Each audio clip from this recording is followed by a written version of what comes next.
नमस्कार दोस्तों, कैसे हो आप सारे लोग। आशा करते हैं हम जो जहाँ पर भी हैं अपने अपने कर्तव्यों को सच्चाई के साथ और प्यार के साथ निभाने की जी तोड़ कोशिश किए जा रहे हैं।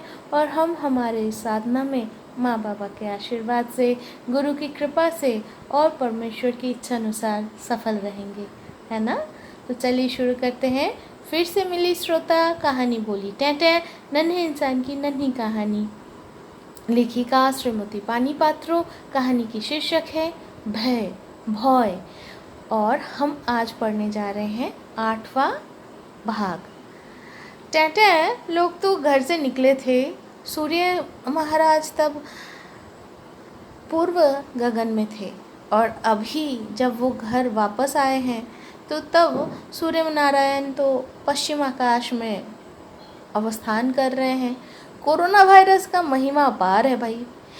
उसी महिमा तब चारों दिशाओं में नए सिरे से फिर से बढ़े ही जा रहे थे। पहले की तरह सारे नियम सब पालन करना पड़ रहा था।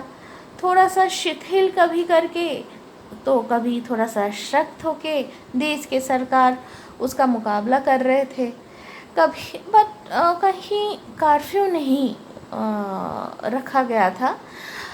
मास्क पहनना ज़रूरी था और आपस में मेल जोल जो भी है वहाँ पर कितने लोग एक साथ मेल जोल कर पाएंगे, एक जगह रहेंगे, आ पाएंगे, उसके ऊपर थोड़ा लगाम कसा हुआ था। तो ठीक है, ये सब प्रोटोकॉल के अंदर ही था। इसी अवस्था में टें अपने आँखों के ऑपरेशन करवाएगी या नहीं, इस बात के ऊपर वो सोचती रही, लेकिन सोचकर कुछ निर्दिष्ट नहीं कर पाई। सोचते सोचते खूब सारे दिन बीत गए। साल बीत गए। ठंड आई, आकर टाटा बाय बाय भी बोल गई। फिर गर्मी आ गई।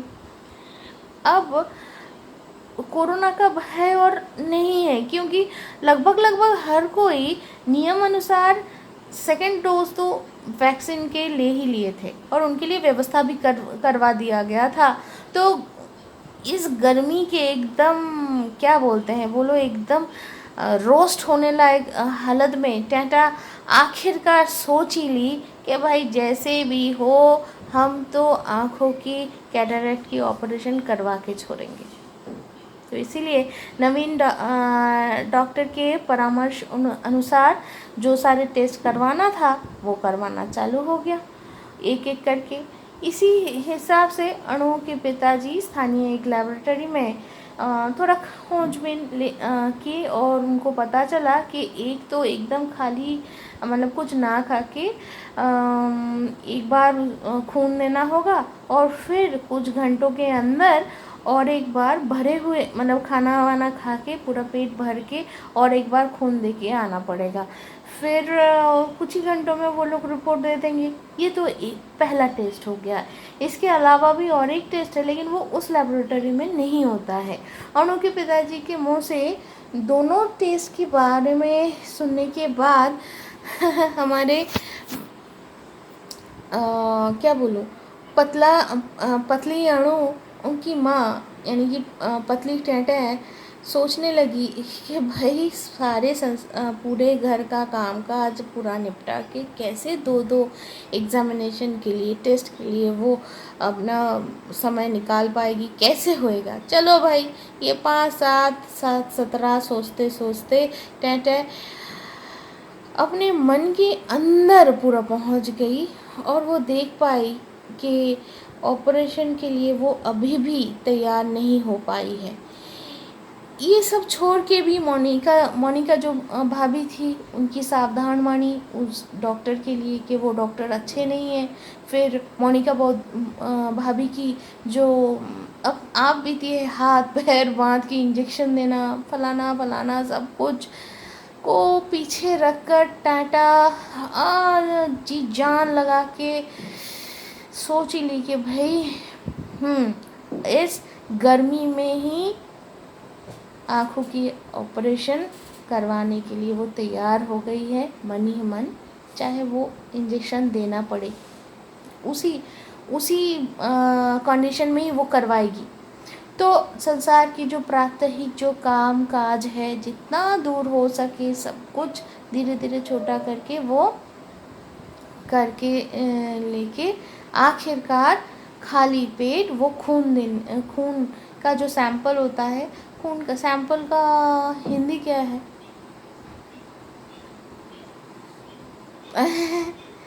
पर अभी याद नहीं हो पा रहा है। सैंपल सोचना पड़ेगा, अगर आपको याद है तो ज़रूर बताना। जो भी है, तो लेबोरेटरी में वो अपने सैंपल नमूना देने के लिए वो चली गई। उस लेबोरेटरी में कुछ लोग थे जो अणु के पिताजी के दोस्त जैसे हैं। दोस्त जैसे नहीं बोलेंगे, हम बोलेंगे वो दोस्त हैं। तो उनके मध्य से एक जना जो है, एक जो व्यक्ति, वो टैटा के हाथ से खून लेने के लिए आ गए। तो वो ना थोड़ा सा अलग से टैटा के साथ बात करने लग गए।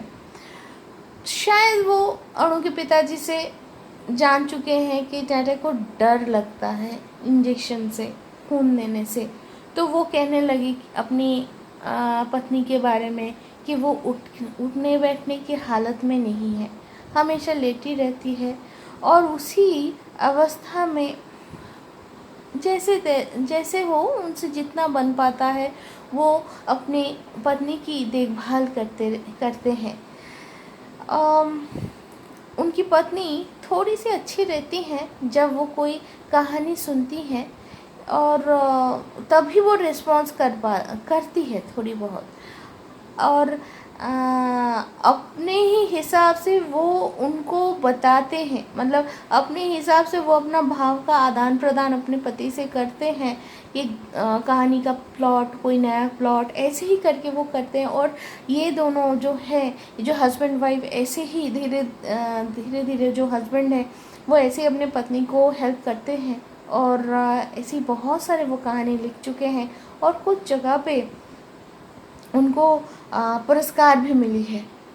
तो इसीलिए वो जो लेबोरेटरी में जो बंदा है जिनके बारे में हम लोग अभी यहाँ पर सुन रहे हैं, तो वो बंदा टैटा को बोले कि अगर ऐसा कुछ कोई अगर रहे तो उनको, ये बोलते बोलते वो जो दोस्त हैं अणु के पिताजी के, वो क्या किए, बोल रहे थे, ये बोल रहे थे कि उनके साथ उनका मतलब कांटेक्ट नंबर उनको शेयर कर दे ताकि वो कहानी वगैरह वो सुना पाएंगे अपने पत्नी को। यही बोलते बोलते ना कब का वो खून ले लिए, ब्लड सैंपल वो कलेक्ट कर लिए, टैटा को पता भी नहीं चला। तो अचानक से वो कहें कि आपका ब्लड का सैंपल हम ले लिए हैं।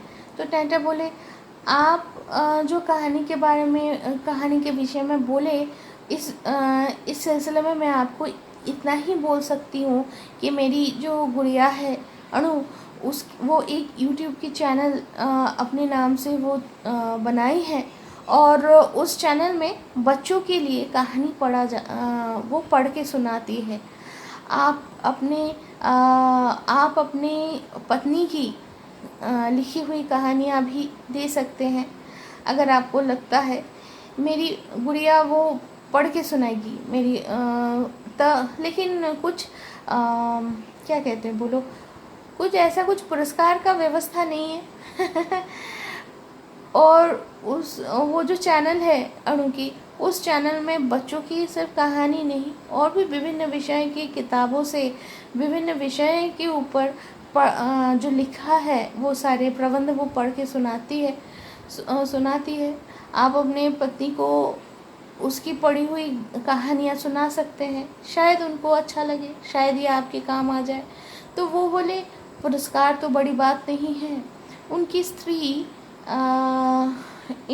मतलब वो चाहते हैं कि उनकी पत्नी थोड़ी सी अच्छी रहे। तो यही सिर्फ उनका एकमात्र थोड़ा सा प्रचेष्टा है, वो चेष्टा किए जा रहे हैं। यही सारे बातों में अणु के पिताजी अचानक से बोले उठे, अरे तुम किसके सामने ये सारे बोल रहे हो, ये तो खुद ही तुम ये सारे कुछ क्या किसके सामने बोल रहे हो, तुम तो इसी को कहानी का प्लॉट दे दिए, ये तो खुद ही कहानी लिखती है।